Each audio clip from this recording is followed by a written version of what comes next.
பாருங்க இசக்கி, புடவை வேணும் வாங்குறீங்கன்னா ஃபோன் அடிக்கக்கூடாது. எந்த புடவை வேணுமோ அந்த புடவை ஸ்க்ரீன்ஷாட் எடுத்து அனுப்புங்க. அதுவும் லைவ்ல இருக்கோம்னா நீங்கள் ஃபோன் பண்ணிங்கன்னா நான் எப்படி எடுப்பேன்?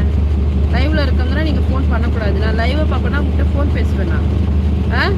லைவ்ல வந்து இந்த மாதிரி ஃபோன் அடிச்சா எடுக்க மாட்டீங்க அப்படிலாம் நீங்கள் சொல்லக்கூடாது.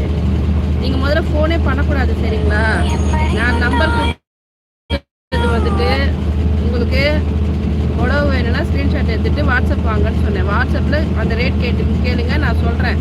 உங்களுக்கு ஓகே பிடிச்சிருக்குன்னா நீங்கள் ஜிபே பண்ணுங்கள். அதை விட்டுட்டு நீங்கள் ஃபோன் பண்ணால் பேசுகிறதுக்குலாம் நான் ஆள் கிடையாது. உங்களுக்கு அதுக்கெல்லாம் வேற ஆள் பாருங்கள். இப்போ ஃபோனை எடுத்தேன்னா நல்லா அசிங்கமாக திட்டி விட்டுருவேன், சொல்லிட்டேன் நான்.